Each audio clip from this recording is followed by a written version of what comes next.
Behold, to obey is better than sacrifice, and to listen than the fat of rams. It's the word of God. Let's pray. Lord Diyos, kami po ay nagpapasalamat at we ask the help of our Spirit to bless our understanding, especially Lord sa mga makikinig, even sa inyong lingkod, na sana ay may parating ito, maliwanag sa bawat isa. Okay Lord, thank you for this time kung saan binibigyan Panginoon sa pangalan ng Jesus. Amen. Right, so sa ating topic, title kanina ay sa Tagalog ay puso ng pagsamba ay yung pagsunod rather than sacrifice. The heart of worship is to obey rather than sacrifice. Yan po yung ating pamagat. Sa pamamagitan po nito ay may mga katanungan para sa atin. If you are a Christian, and the question is, what does God truly desire from us? Is outward acts of worship or inward obedience? Mas gusto ba ng Diyos yung panlabas na pagsamba sa Kanya, or yung tama is to obey Him? Right? Kanina, binanggit ko yung instruction, no? There is an instruction for us to obey. The example, ang authority ay merong instruction to be obeyed. To follow the commandment, ang ginawa po natin is we decide to do things regarding sa ating pamamaraan. Yun po yung nangyayari because we think about our plan is better than those who instructs us. Kaya minsan hindi natin sumusunod yung utos po sa atin dahil alam po natin ay mas maganda yung ating plano. Na alam natin that our decision to execute yung ating gagawin na hindi naman makakasakit sa kanila, at alam natin na ito ay mas maganda, but later on we are confronted bakit hindi mo sinunod yung utos. Utos po yun, instruction po yun, diba? At yan ang nangyari kay King Saul, kung saan ay may instruction ng Panginoon sa kanya, kaya lang ay hindi niya sinunod. At yan ang ating titignan, ang katotohanan ito. Bakit mas mahalaga ang sumunod? But obedience is the very heart of true worship. Bakit ang pagsunod, yan ang puso ng paglilingkod o pagsamba sa isang Diyos. Kahit sabihin po natin, mas gusto ko ito dahil alam ko na magbibigay ng kaluguran sa Diyos. Yeah? Sometimes, yan po yung sinusunod po natin.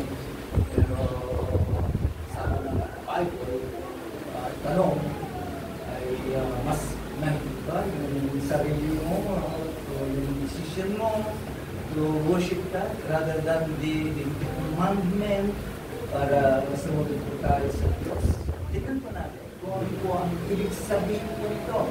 Kaya sa ating text, makikita natin doon that there is a call to obey. Mayroong panawagan na sumunod sa Diyos. Right? Kaya sabi ng text, has the Lord as a great delight in burnt offerings and sacrifices rather than obeying the voice of the Lord. Kasi dito sa Old Testament, alam naman po natin that sacrifices was the central point or central part of their worship. No? Alam natin na yun yung pinagpangunahin. Kaya sila ay talagang sunod sila because they were instituted. Inutusan po sila ng Diyos as a means of atonement and worship. Sila talagang sinusunod nila po yun. However, ay hindi dapat ito ay magiging palit sa pagsunod. Kasi minsan, hindi, ito yung sinasabi, ito yung pangyayari.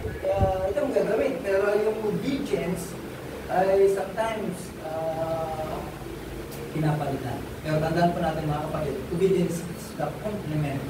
Complementary po ito and the act of offering sacrifices. Tandaan po natin, sacrifices yung ginagawa po natin. Yung paghihirap po natin, alam natin na ginagawa po natin po ito just because we have to sacrifice these things to the Lord. Walang problema po yun. Pero dapat natin makita, yung sakripisyo kasi na ginagawa po ng bawat Christian, it is a symbolical. Symbolical lamang po ito, pointing na ikaw ay sumusunod at isinusunod mo ang sarili mo sa Diyos. Okay? Sabihin, kaya mo ginagawa po ito, yung sakripisyo na ito, because ay ikaw ay nagsasubmit sa Diyos. Right? That's why in Psalms chapter 51 verse 16 17, ang sabi po ni David dito, David declares that God does not delight in sacrifice as much as in broken and contrite heart. Maliwanag sa ito na ibig sabihin, David acknowledges that external rituals like sacrifices, yan po yung ibang ginagawa po natin, no? Are not what God ultimately desires.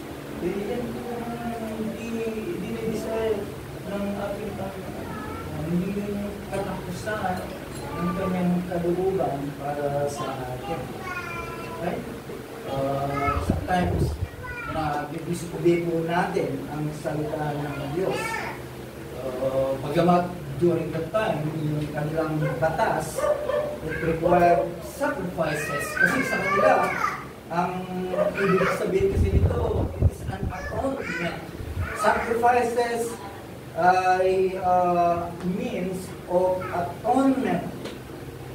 Okay? Tandaan po natin, hindi ibig sabihin po nito na dapat palitan or to be a substitute for genuine repentance and obedience. Hindi po yun. Kaya nagkamali si Saul. Nagkaroon ng misunderstanding about Saul. That's why si Samuel, question niya si Saul. Mali yung ginawa mo.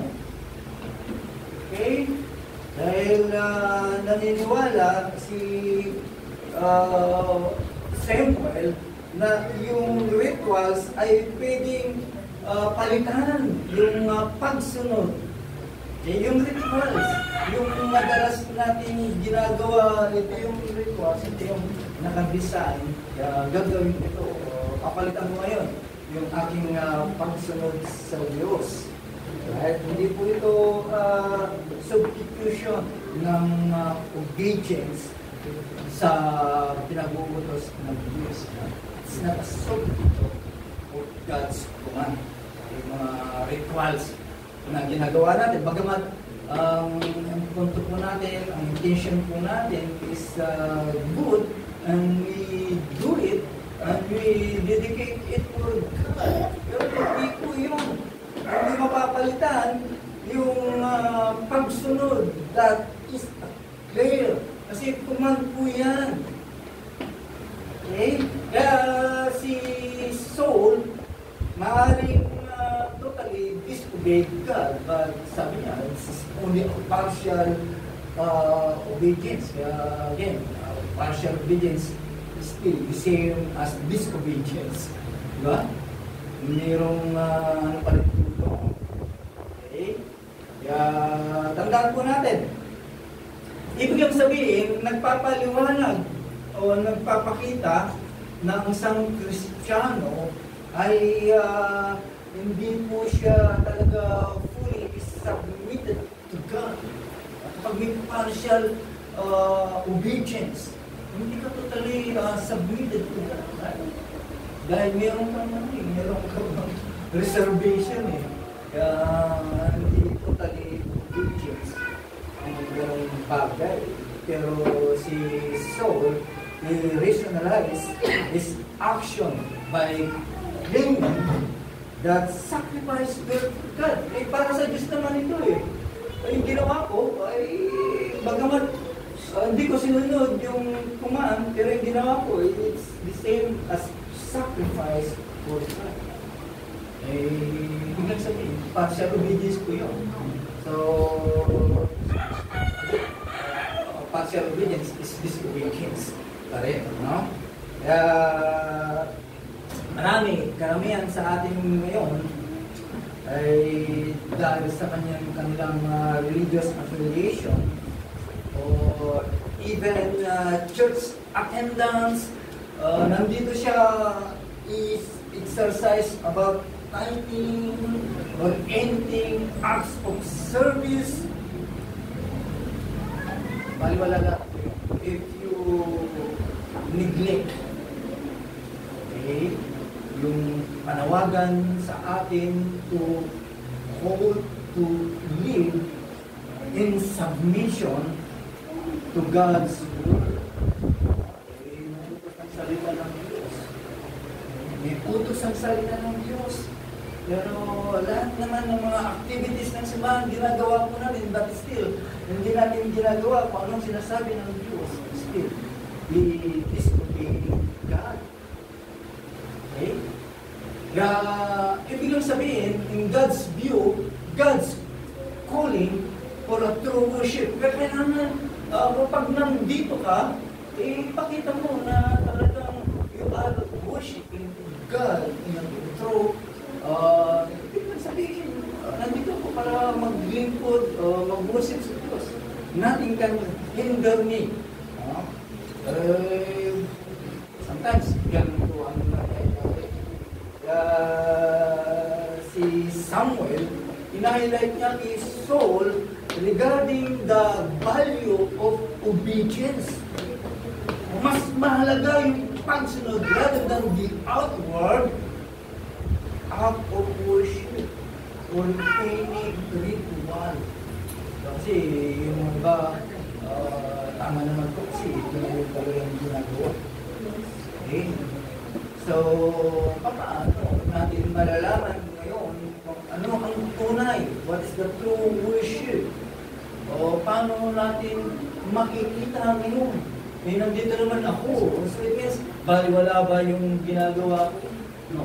Ang pag-umpisa ng tunay na pagsamba sa Diyos is about listening to God's Word or diba? Kaya sabihin mo lahat sinunod mo just to para magbigay ka lang ng pagsamba sa Diyos, pero hindi mo naman sinusunod. Ano ang takda o tinatakda ng salita ng Diyos? Diba? Kasi ang hinihingi ng Diyos sa atin, buksan po natin ang Hosea chapter 6 verse 6.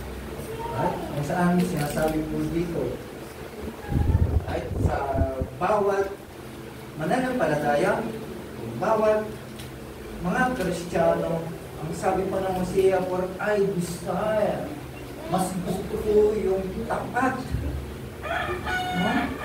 For I desire steadfast love and not sacrifice. Mas gusto ko, paano natin may papakita yung ating steadfast love. Of course, yung pangsunod ang salita ng Diyos. Rather than anything, at sa pang burnt offerings. Ano ng bagay na ginagawa mo? No? So, ano nakikita po natin po dito? Ano ang insight na nakikita po natin po dito sa ating pinag-aaralan? Of course, obedience reflects trust. Kasi kapag nagsumunod ka, nakikita po din ng pagtitiwala mo sa Diyos. Rather than yung ginagawa mo, ibig sabihin, mas magaling mo sa Diyos. Pero, pag sinunod mo ang Diyos, it reflects your trusting in God and also loving God. Diba? May isa sa nakikita ko natin pagka sumunod ang isang tao, bilang sabihin, mahal niya yung nagkukumando mo sa Kanya.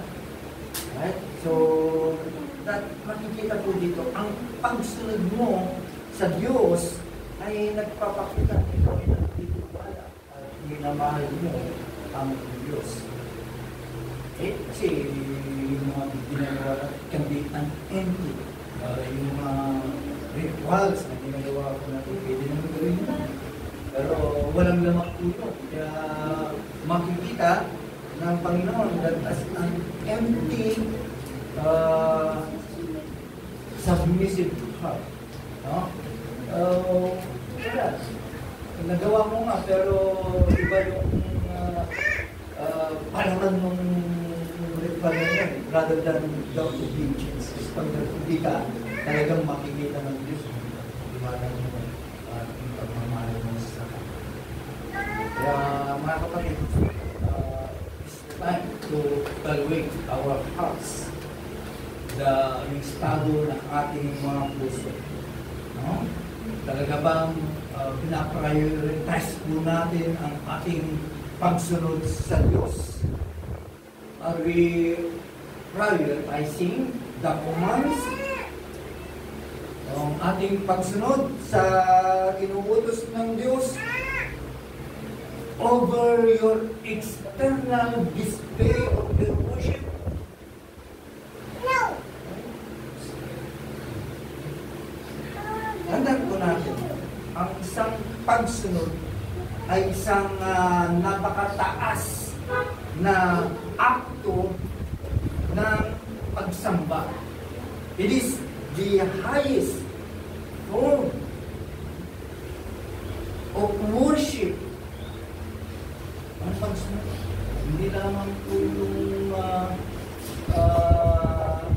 ikaw ay makikita ng isang magkilan. Makikita mo yan, how you worship. Diba? Yung mood of your worship. Pero ano yung dapat makita sa atin? Yung obedience. Kasi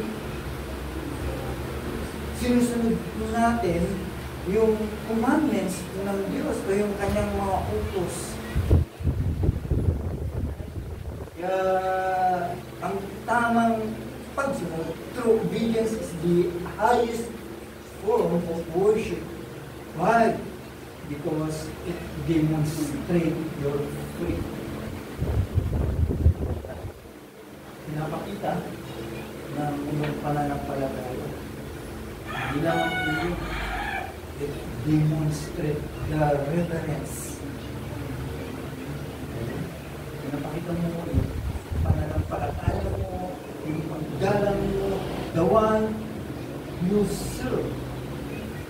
Kung nag-refer ko natin, siyempre ang Diyos. Kaya pinapakita ko natin ang ating pagmamahal at paggalang sa Kanya if we obey. Kaya sana we have to strive. Pilitin po natin na mamuhay na ang katotohanan. Kung ano ang sinasabi ng text po namin is to obey is better than sacrifice. Pilitin po natin, mga kapatid. Alam mo natin, may isang bata na kapag hindi sumunod sa kanyang magulang, hindi siya sumunod. Inutusan siya ng kanyang magulang. Hindi sumunod. Pero later on, bumalik o dumating yung kanyang anak at nagbigay po ng regalo sa kanyang magulang para lang mapagtakpan yung kanyang disobedience. Right? What do you think? Would you prefer the gift or yung kanyang pagsunod? Of course, hindi natin papahintulutan po yun. Basta ang sa atin, sumunod ka kung ano yung inuutos ko sa iyo. Ayaw mo na yung gift. Because I want to know, or I want you to obey. Yun yung gusto ko. At hindi nang gusto ng Diyos sa atin. That's why God desire your obedience over your external offerings or anything na dinadala mo sa Kanya. Hindi lang sabihin, baliwala yung mga church attendance mo, yung offering mo, pero hindi ka naman sinusunod. Pero pagsunodin ko yun, di ba? Pero hindi, hindi lang sabihin, kung ano po yung sinasabi ng salita ng Diyos. Kaya ang nais ng Diyos sa atin ay sumunod po tayo. Yan ang gusto ng Diyos.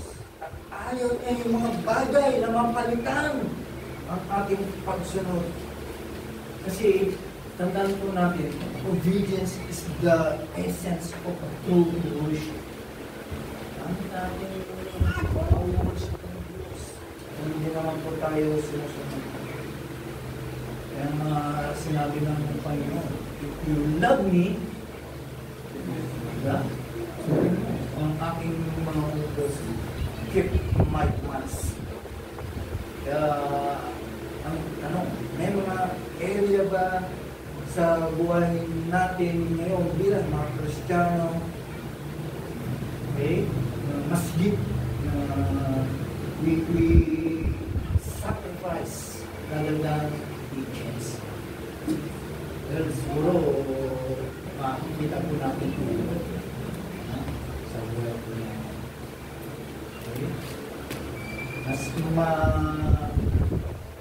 matimbang ba yung ginawa po natin, like any nasa hanggang ministry or maybe masipag ka na magbigay. Okay? Pero nakakalimutan naman natin sundin ang salita ng Diyos. Baliwala lang po. Tingnan po natin sa ating text, bakit mas mahalaga ang sumunod kaysa mga bagay na ginagawa ko ng sacrifices or anything. Sabi ng text po na behold, to obey is better than sacrifice than to listen to the part of Christ. So, ibig sabihin, obedience is superior to sacrifice because it reflects our hearts, your hearts. Again, lalabas ko rin dito kung ano yung puso mo. Iyan ba ay talagang nagtitiwala, nagbibigay ng pagkain sa Diyos, o nagsasubmit ka sa otoridad ng Diyos? Okay?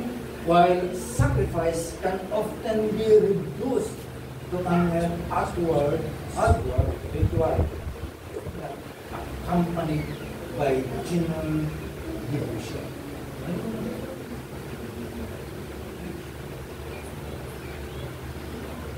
Kasi, higit sa lahat, yung aking pagsunod, ipapakita ko ito ng yung personal na relasyon sa Diyos. Pero pag ang mga bata hindi sumunod sa magulang, parang walang relasyon ng batang ito sa kanyang magulang. Okay? Parang walang siyang pagkala, wala siyang personal na relasyon sa kanyang mga magulang. So, ganun din ang turing po sa atin. Pag hindi po natin sinusunod ang Diyos, you have no personal relationship with God. At ano, of course, we will listen His voice, His word. Of course, kasama din po yung pag-submit kung ano yung kalooban ng kanyang submit. Kaya tandaan po natin mga kapatid, kahit sabihin mo lahat, no? Ginagawa mo lahat ng mga sacrifice without obedience, eh malagnaw yun because lacks. Nawawala yung esensya na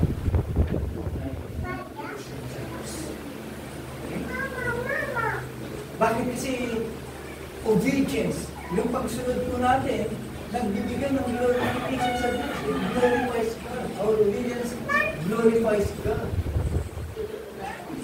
So kung hindi sumunod sa magulang, ano ang mangyayari? Hindi mo siya binigay, hindi mo siya binibigyan.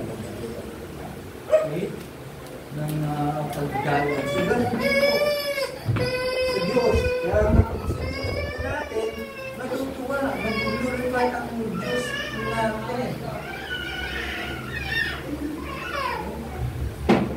Kasi during the time, sa kanila, pwedeng gawin yung kanilang sakripisyo. Kasi yung sakripisyo, halimbawa, ikaw ay nandito, lahat sinasakripisyo mo,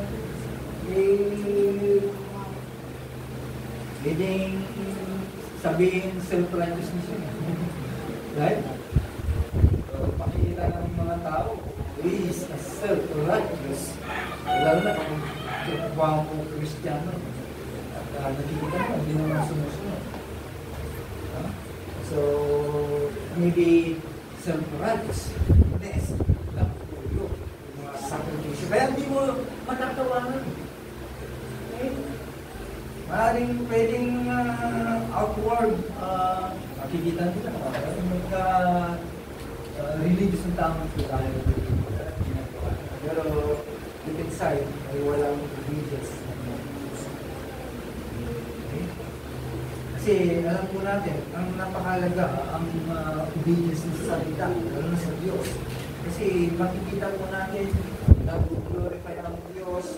Well, because you are trusting Him in His wisdom. Nagtitiwala ka.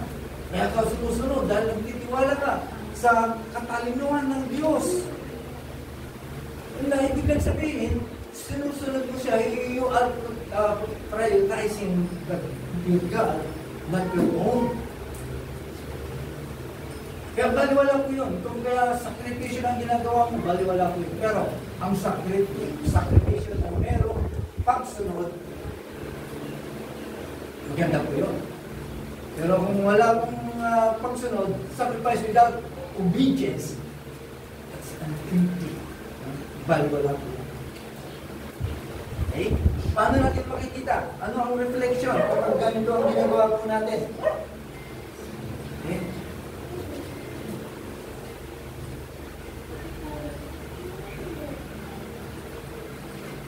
Right. So, tandaan po natin, God is far more concerned with the posture of our hearts. Mas binibigyan ng pansin ng Diyos ang posture ng Diyos sa pagsunod, rather than your words, action, no? Mas nilanais ng Diyos kapag sinusunod po natin po siya. Okay? Kasi doon sa Old Testament kasi, alam po naman natin na yung pagsunod po nila, kasi binagin ko kanina, ay ang pagsunod, it's described or prescribed to atone for sin and express devotion to God. Okay? Yun yung kanila. Pero kapag hindi ka naman sumusunod, you cannot be assumed. Kapag hindi tayo sumusunod, ay hindi ko pwedeng ipalit sa pagsunod. Kasi ang pagsunod through obedience, it is a worship. Di ba? It's yung act of worship. Kapag sumusunod ka, hindi lamang po yung tithes na sinasabi po natin, it's also act of worship. Right? Pero yung pagsunod ay iyan ay akto ng pagsamba sa Diyos. Okay? Kaya yung pagsusumikap mo, yung nais mo na magbigay ng sakripisyo sa Diyos, kung wala po itong repentance or obedience, baliwala yan sa mata ng Diyos. Kaya malaki man yan o maliit, ay wala value sa Diyos. Pero kung merong pagsunod accompanied by heart sa pagsunod o pag-submit sa kanyang kalooban, ay ganda sa harapan po ng Diyos. So, baliwala lahat po yan, mga kapatid.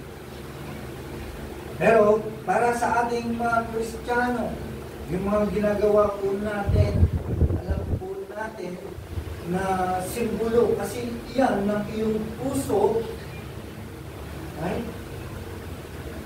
Na kung saan you are transformed by God, by His grace, ay handa kang sumunod.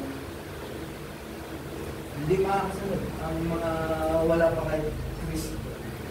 Ito, ang pagsunod ay tanda lamang po ito that you are transformed by God's grace. Kaya handa po tayo sumunod. Pero if you are not in Christ, hindi tayo makakasunod.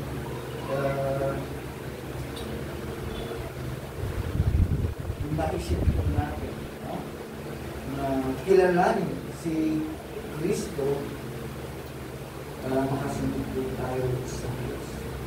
Baliwala po lahat, even kahit magpakabuti ka pa gain salvation for you, nothing. Hindi sumunod kung ano ang paraan ng kaligtasan. Ano ang paraan ng kaligtasan? What the Bible says about salvation. Repent and have faith in Christ. So, baliwala natin gagawin mo. Kaya sabihin mo pa, from here, going to Antipolo, nakaloob ka, wala, hindi ko pwede yun. Yung habang yun, while yung repentance, ay napakadali lang sabihin. Baliwala. Okay? Kaya tandaan po natin, ang lahat ng mga ginagawa po natin, never na yan po ay makakatulong po sa kaligtasan.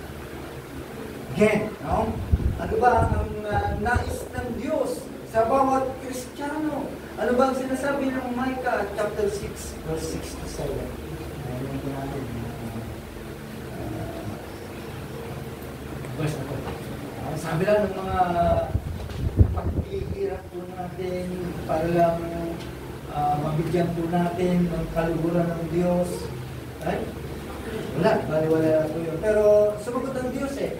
In Micah chapter 6, verse 67, ang sabi ko doon, He has shown you, O man, what is good and what does the Lord require of you but to do justly, to love mercy, and to walk humbly with your God. So, dito, pinatunayan, God makes clear na ang mga rituals without the righteousness are meaningless. He desired justice, mercy, and humility. na ito ay umaagos from our obedience to His will. Kasi outward acts of worship such as sacrifices, religious observances ay mga empty. Hindi yan ang magbibigay ng motivasyon for our genuine relationship. Hindi ito makakatulog, mga kapatid. Ang desire ng Diyos sa kanyang mga tao is to love Him with all their heart.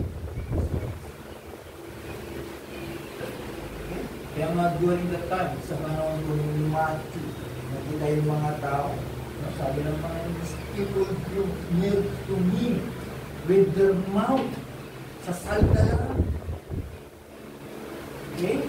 Ginagalang nila ako with their lips, but their hearts are from me. Salita niya. It means, yung mga bagay na ginagawa out to devotion, to obedience, that yan ay valorous.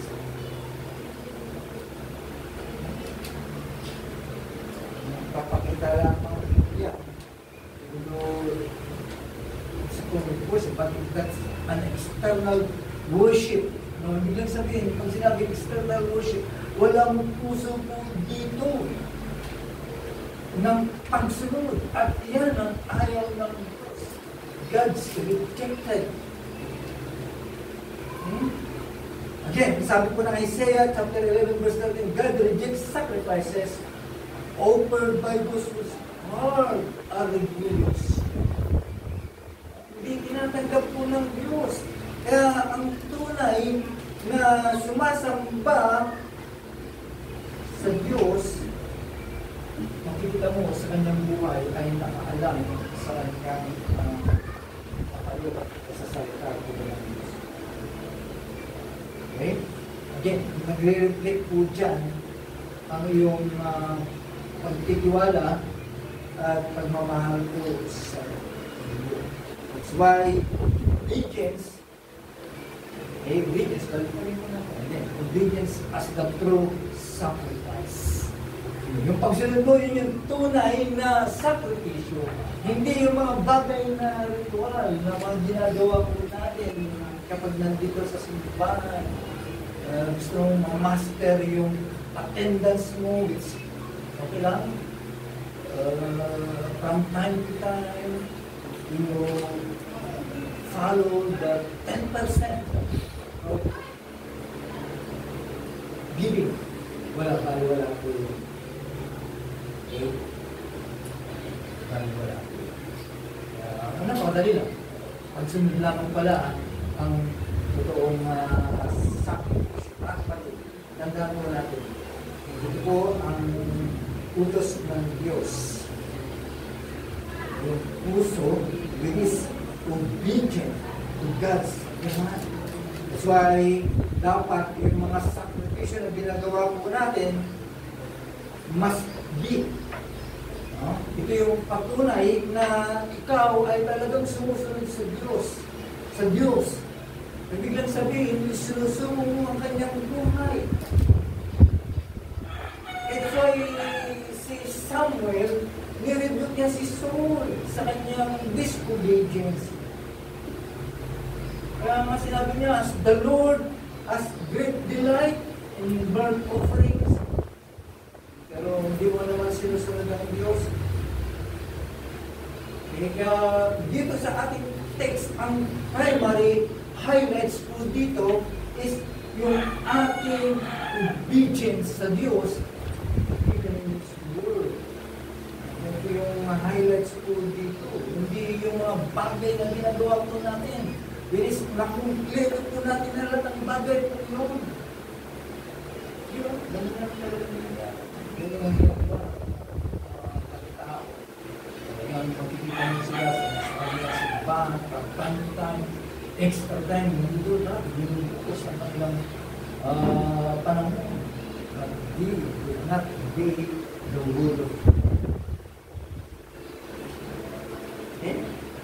Kaya, again, yung living sacrifice, ito yung ating reasonable service of worship. Hindi yung actual or physical sacrifice. Pero, ang makikita ko dito, yung devoted life to God and obedience to Diyos. Right? Nagpapakita kasi ito ng kahalagahan. Pinapakita po natin na pinapahalagaan po natin yung command ng Diyos. Right? Kaya dito kay Saul, ipinakita ang kanyang puso. Okay? Na kung saan ay mas prioritize sa kanya yung kanyang agenda kaysa yung utos ng Diyos. Sometimes, ganyan din po tayo. Mas prioritize po natin yung mga bagay na gusto po natin, yung agenda po natin, kaysa yung instruction po ng Diyos. Kaya nga napapanaman ang mga Diyos na. Kaya for our reflection, as ourselves, pinalitan ko na ba ang religious activity or true obedience? Or perhaps, maaaring ikaw ay naglilingkod dito sa simbahan. You give generously, participate in ministry. So, bilian na sa meeting.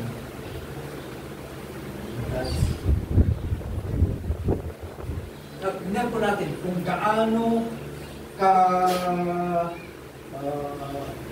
yung kabayaran ng disobedience, yung bayad ng hindi pagsunod. Okay? Tingnan po natin kung ano yung cost ng disobedience. Sabi po ng verse 23, bababa tayo ng konti. Sabi po dito, for rebellion is as the sin of divination, and presumption is as iniquity and idolatry. Because you have rejected the word of the Lord, He has also rejected you from being king. Ito yung kabayaran ng hindi pagsunod ni Saul.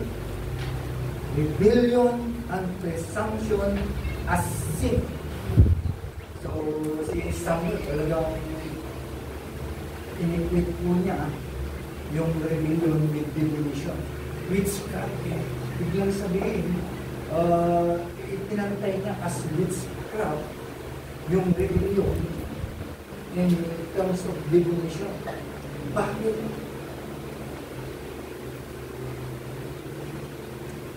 Okay? Bakit? Because both elevate human will above God's control.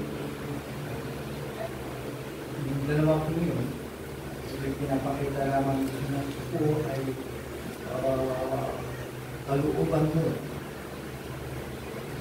Yan, God's control. Mas nanaib yung kalooban mo kaysa yung otoridad ng Diyos. Kaya, ang hindi pagsunod, it's not a minor issue, mga kapatid. Disobedience is not a minor issue. It is a serious offense. Seryoso po ito against God. Okay?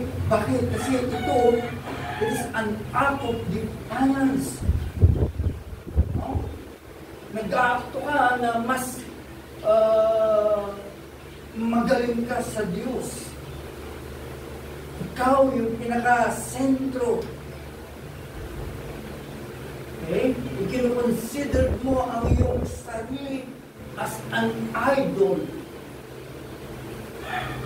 Okay? Ikaw yung mas magaling. Tingnan yung bigat ng pag-display ni Saul. Na-ridicule siya as a king.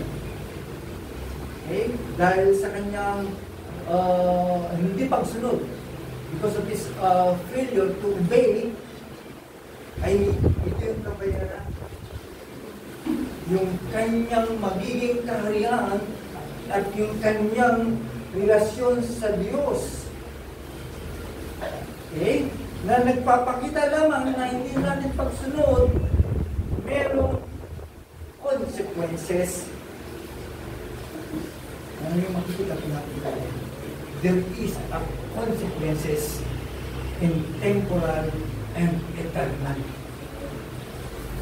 Okay? Bakit? Wala sa kanyang paglinahal. Bakit eternal? Ikaw, bilang isang tao, kapag hindi ka sumunod na tinatakda kung paano maligtas ang isang tao, paano magkaroon ng tinatawag na second faith, pag hindi sinunod po yun, ano mangyayari bilang isang tao na mayroong kaluluwa? Tapos, yung eternal destination, yun ang naging kapalit. Okay? Tandaan po natin, because sabi po ng Galatians chapter 6 verse 7, do not be deceived, God is not mocked. For whatever one sows, that will also reap. Kaya kapag nagtanim ka ng pagsunod, if you sow disobedience, you will reap kalos. Bakit? Kasi ang disobedience, it leads to hardening of your heart. Kapag hindi ka sumunod, tigas at tigas ang puso. Okay? Kaya kung sino man at patuloy at pipiliin niya na i-disregard ang command ng Diyos, tandaan po natin, your heart becomes sensitive to the prompting of Diyos. Kristyano na po tayo. Pagkas na, mayroong consequences. Magiging tigas ang puso. Pag pinamayaan mo ng Diyos. Ganito, sa mga wala kay Kristo, pag lagi mo ang hindi susundin, ang tinatakda, patungkol sa kaligtas. Masalalay dito sa Panginoon eternal ng temporal.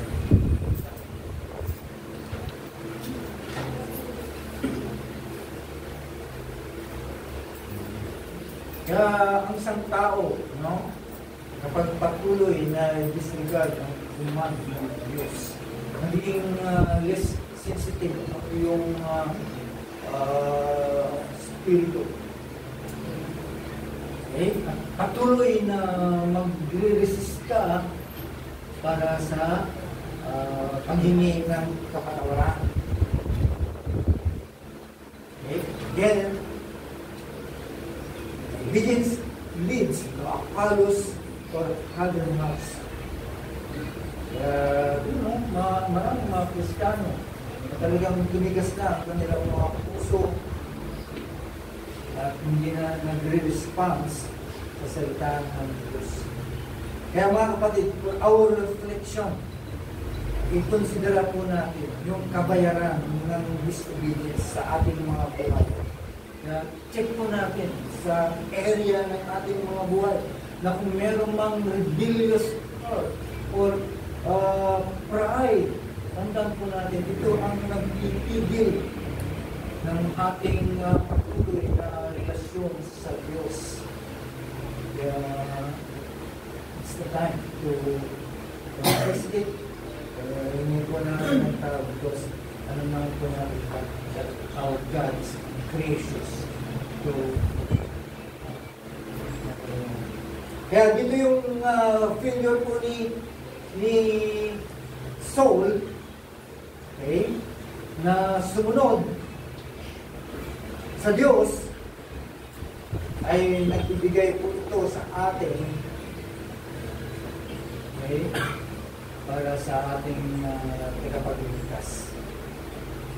Namat si Saul ay was filled Hindi siya bumagsak po dito sa pagsunod. Pero makikita po natin naman, ang Panginoon ay siya yung nagsaksi. No? Sumunod po siya. Okay? Dito, makikita po natin yung failure ni Saul sa kanyang pagsunod, dito ay pinalitan ng ating Panginoon. Eh, sabi po ng Philippians chapter 2 verse 8, this has perfectly obeyed the Father in all things. No? So dito, sa Philippians chapter 2 verse 8, right? Kita po natin na ang ating Panginoon ay humble Himself by becoming obedient to the point of death, even death on the cross. Right? Diba? Sa batas nila, naman sa atin, nakikita po natin yung fulfillment ng pagsunod ng Diyos. Okay? Ay nabigay po ng security para sa ating kaligtasan. Okay? Kasi pinapakita po dito yung disobedience kung saan ay nagbigay ng kapahamakan sa tao. But this time, when Jesus Christ obeyed, nagkaroon po ng obedience, sumunod po siya kung ano ang sinasabi ng Diyos. So ay marami mga makasalanan na katulad po natin, because of His obedience, we became righteous. We made righteous.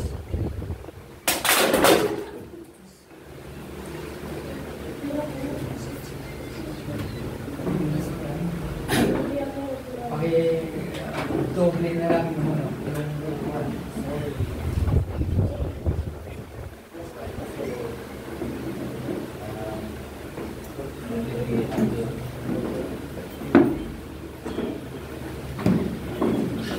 Alright. Okay? Makikita po natin po dito. Through Christ. Kasi kay Saul, dahil hindi niya pag-obey, right? Nakasalalay po dito yung temporal things and the eternal. But si Christ, tinignan po natin yung comparison. Because Christ obeyed. So it means, through Christ, we are not only forgiven for our disobedience, but also empowered to live obedience. Kaya malaya na po tayong sumunod.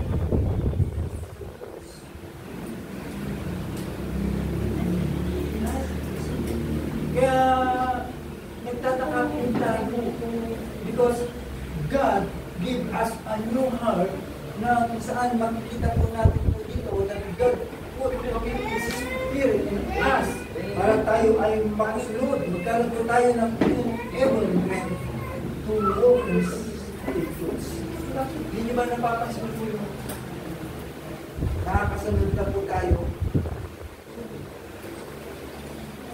Dahil sa pagsunod ni Kristo, your temporal and your eternal ay naging maliwanag po sa atin. Dahil sa kamatayan ni Kristo, nakita po natin, dahil sa kanyang pagsunod, hanggang sa karuluyan, sa krus. Na-secure po na yung ating eternal. Kaya mga kapatid, kung meron pang area sa buhay mo na kung saan dahil akala mo because of your sacrifices ay nagiging tama ka sa Diyos, pero ang tinitignan pa rin nandun sa atin ay yung obedience. Alisin mo na, hindi kong sabihin surrender mo sa Diyos. Mas gusto ng Diyos yung pakasunod. Paano po natin i-apply sa ating mga buhay? I-evaluate mo ang iyong puso, your heart of worship. Tingnan mo yung puso mo, ano ba talaga? Okay? Na yung bang pagsamba mo sa Diyos, it was motivated by your heart, a genuine obedience to God? Or ritual lamang? It's only a simple ritual. Totoo ba, pagsamba mo sa Diyos ay na-motivate ito ng genuine obedience? O baka ritual lamang yan? Okay? Or may mga bagay sa iyong mga buhay na sabi mo ay kapalit ng pagsunod sa salita ng Diyos. Kaya tandaan po natin, ang tunay na pagsamba ay nag-uumpisa sa puso. Again, uulitin po natin that submit to God's will. Kaya check po natin ang ating mga puso.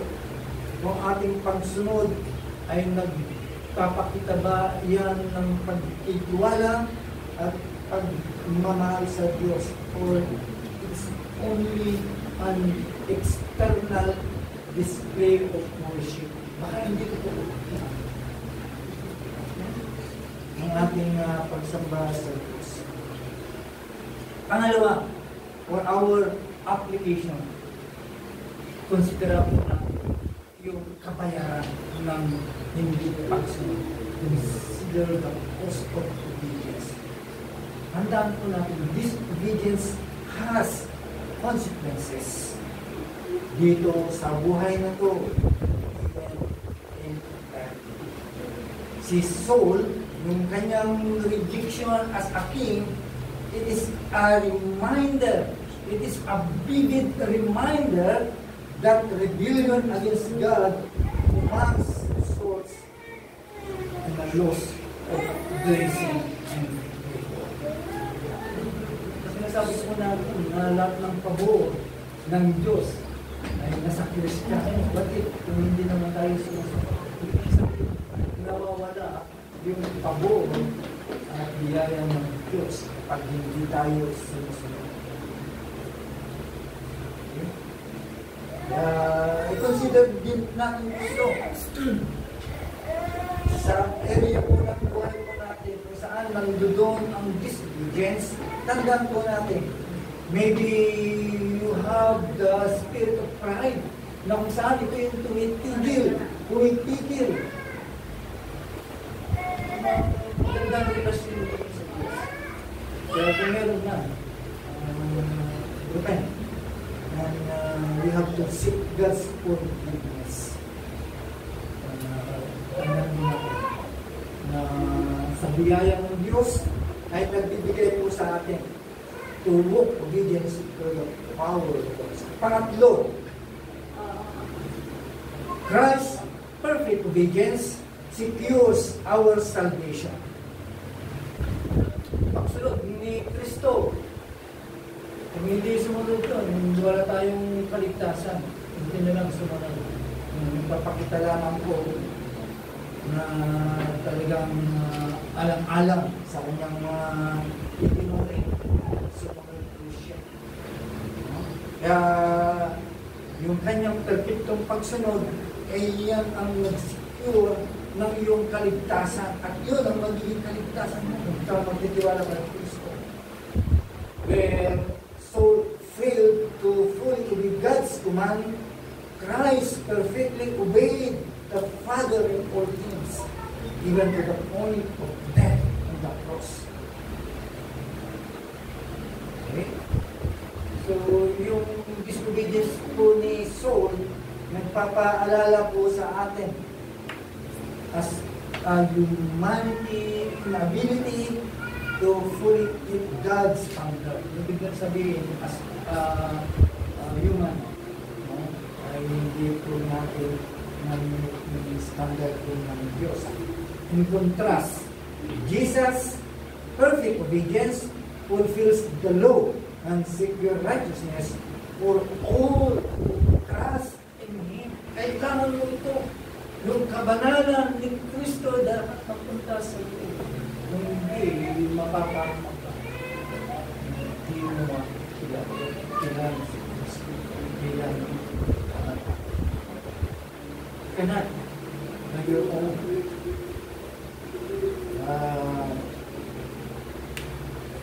Tingnan ang mga ginawa ng Kristo. Kaya sa pundong ito, kailangan mo si Kristo. You need Christ. Okay? Para sa mga Kristiyano, hindi lamang para sa iyong kaligtasan, but also our example of wholehearted submission to God.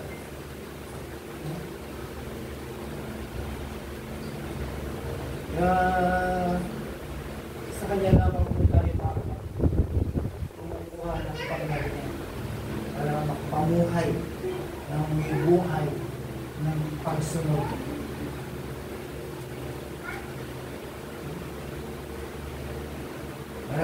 Para sa wala kang Kristo, kailangan mo siya. Kailangan mo siya. Magalaga.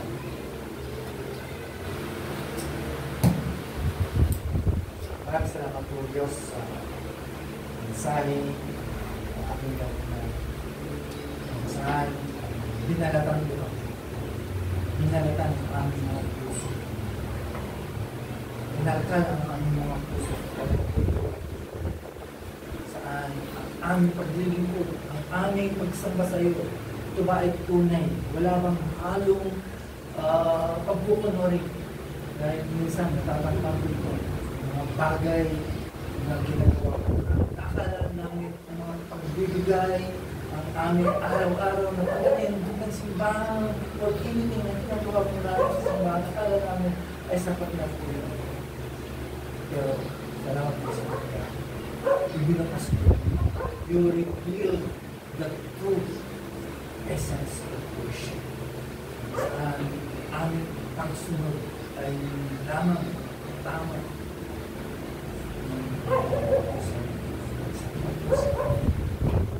Gawin mo namin lahat ito. Pagpagod kami to dream your favor, pero hindi din naman kami susunod. Balik-balik sa kantas. Meron na mga bagay na akala ko namin ay natin. Sa lumakas.